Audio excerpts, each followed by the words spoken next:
आज की इस नेक्स्ट क्लास में आप सीखेंगे एमएस एक्सेल में टेक्स्ट को मैनेज करने के कुछ बेसिक फॉर्मूले। जी हाँ, आज की इस वीडियो क्लास में आप सीखेंगे अपर फॉर्मूले का क्या यूज़ है, lower, right, left, proper, length, trim, replace, repeat और कॉन्केनेटेड फॉर्मूले। ये 10 फॉर्मूले आज की इस वीडियो क्लास में कवर करेंगे।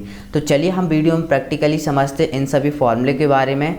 आप रियल लाइफ में एक्सेल में कहाँ पे वर्क कर सकते हैं, डेली लाइफ में जब आप एक्सेल में वर्क करते हैं तो इन फॉर्मूले को कहाँ पे किस तरीके से आप अप्लाई कर सकते हैं। तो चलिए आज की इस वीडियो में हम प्रैक्टिकली समझते हैं।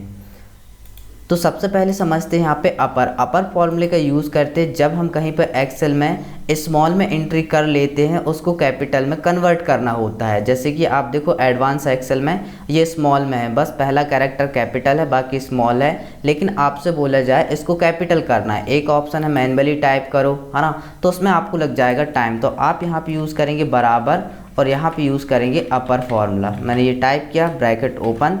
अब ये बोल रहा भाई टैक्स कौन सा टैक्स है जिसको अपर में कन्वर्ट करना। सपोज मैंने ये लिख रखा था एडवांस एक्सेल, इसको सिलेक्ट देन ब्रैकेट से बंद और इंटर। तो देखेंगे वो पूरा का पूरा वर्ड किस में आ गया, यहाँ पे कैपिटल में। तो अगर आपने कहीं पे स्मॉल वैल्यू रखी है उसको कैपिटल में कन्वर्ट कर सकते हैं। सेकेंड है यहाँ पे लोअर, इसको मैं नहीं बतलाने वाला हूँ, सिंपल सेम फॉर्मूला, बराबर लोअर लिखना है। और कहीं पे आपके पास वैल्यू कैपिटल में हो तो उसको क्या कर देगा, वो स्मॉल में कर देगा। जैसे यहाँ पे ये कैपिटल में है कुछ, अगर मैं यहाँ पे पूरा टाइप कर देता हूँ, सपोज मैं इसी को मैं यहाँ पे लेकर आ जाता हूँ और यहाँ पे मैं कैपिटल में टाइप कर लेता हूँ। ठीक है, मैंने यहाँ पे टाइप कर लिया।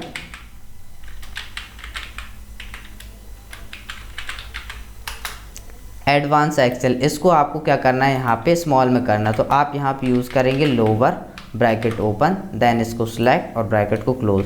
तो ये वैल्यू क्या कर देगा, स्मॉल। तो अगर कहीं पे कैपिटल में वैल्यू है, आपको स्मॉल करना है, तो लोअर फॉर्मूले का यूज़ करेंगे। नेक्स्ट चलते राइट फॉर्मूले का। बहुत ही ज़्यादा मोस्टली ये फॉर्मूला भी यूज़ होता है। यदि आपके पास इस तरीके से डेटा एंट्री है, आपसे बोल दिया जाए राइट से आपको कुछ कैरेक्टर्स यहाँ पे लिखने हैं, तो आप इसका तो लिख लेंगे यहाँ पे। जैसे आप देखो 1 2 3 4 5, लास्ट के 5 कैरेक्टर चाहिए इसमें जो लिखा हुआ है। तो मैं यहाँ पे टाइप करूँगा बराबर राइट, ब्रैकेट ओपन, और मैंने इसको सिलेक्ट किया। ठीक है, और कॉमा देना है।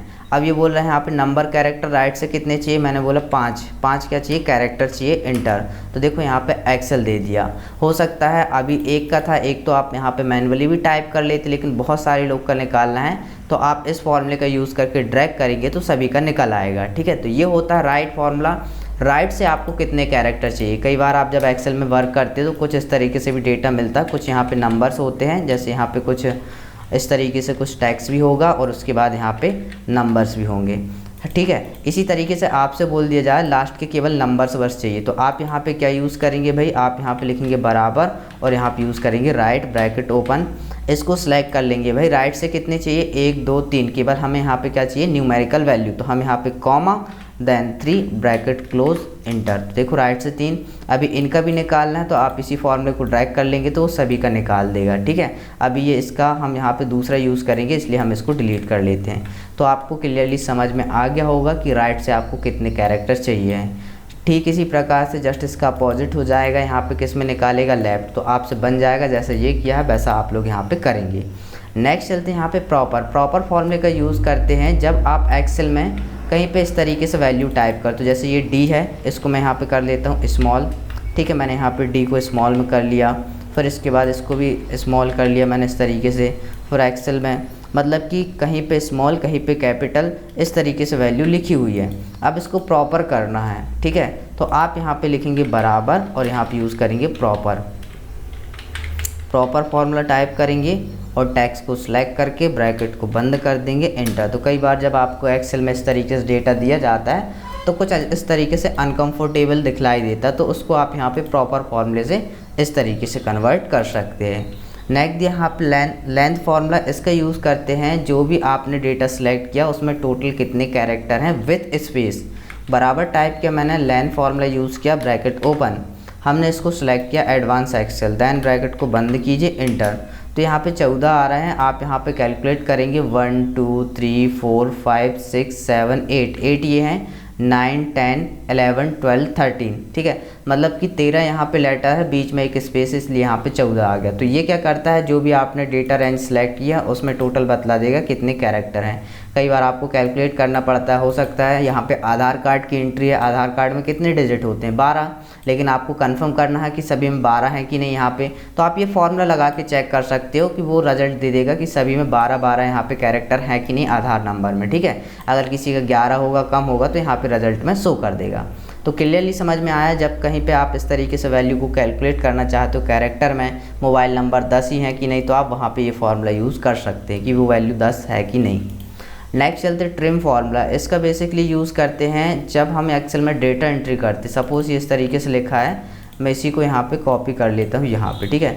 आप देखो यहाँ पे अगर मैंने कुछ यहाँ पे ज़्यादा स्पेस कर दिया, ठीक है, हो सकता है कुछ मैंने पहले स्पेस कर दिया इस तरीके से, तो कुछ इस तरीके से अनकंफर्टेबल डेटा है, ठीक है। ज़्यादातर मोस्टली इसका यूज़ करते हैं ट्रिम फार्मूले का, जब कहीं पे अनावश्यक स्पेस आ जाता है तो उसको नॉर्मल कर देता है। अब देखो मैंने यहाँ पे बराबर लिखा और यहाँ पे ट्रिम फार्मूला, अब इसको ये सिलेक्ट किया, देन ब्रैकेट से बंद और एंटर, तो देखो ये प्रॉपर कर देगा। तो कई बार आपको ऐसा एक्सेल में डेटा मिल जाता है, अगर आपको इस तरीके से डेटा मिल जाए तो आप इस तरीके से मैनेज कर सकते हैं। अनावश्यक स्पेस ऑटोमेटिक क्या कर देगा, हटा देगा।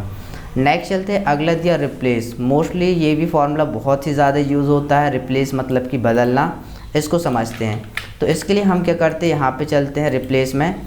अब यहाँ पे मान लो ये टैक्स है, हमें यहाँ पे कुछ टैक्स यहाँ पे रिप्लेस करना है, हम चाहते AD यहाँ पे दिखलाई दे बस, और इसके बाद का पूरा ये डेटा क्या हो जाए, रिप्लेस हो जाए, ठीक है। तो हम यहाँ पे टाइप करेंगे, यहाँ पे चलते हमने लिखा बराबर और यहाँ पे यूज़ किया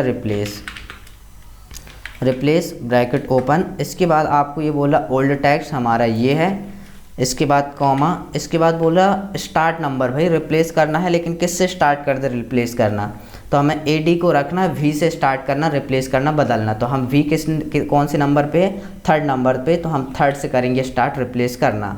फिर आपको देना कॉमा, ठीक है, स्टार्ट नंबर के बाद कॉमा। अब ये बोला ठीक है 3rd से आप रिप्लेस करना चाहते रिप्लेस कर देंगे, लेकिन 3rd से कितने कैरेक्टर चाहिए, ये अपने आप में 1 होगा, V है ना, VAN। तो मैं इसको काउंट करता हूँ 1 2 3 4 5 6, हमें कितने यहाँ पे क्या करना है, रिप्लेस 6, तो हमने यहाँ पे टाइप किया 6। इसके बाद कॉमा, इसके बाद बोला ठीक है भाई, आपने बोला कि 3rd नंबर से रिप्लेसमेंट स्टार्ट हो जाए, कर देंगे और 6 कैरेक्टर रिप्लेस कर देंगे। उसकी जगह न्यू कौन सा टैक्स चाहिए आप बतलाइए। तो यहाँ पे हमें न्यू कौन सा टैक्स चाहिए वो आपको लिखना, बट मैं यहाँ पे शिफ्ट के साथ inverted comma on, inverted comma बंद, बस इतना कर दे रहा हूँ। बस यहाँ पे कुछ भी नहीं आएगा, है ना, इसका मतलब होता ब्लैंक। बस इतना किया और इंटर, तो आपके ये 6 कैरेक्टर हट जाएंगे। देखेंगे आप इस तरीके से AD बस आ रहा है, ये नहीं आ रहा, लेकिन हम चाहते हैं जो कैरेक्टर हटे उनकी जगह कुछ और आ जाए। मान लीजिए ऐड से हम क्या बना सकते हैं, एडवोकेट लिखना मान लो, तो हमने बोला जब 6 कैरेक्टर हटें, है ना, AD तो आएगा, तो हम यहाँ पे टाइप कर देते वोकेट।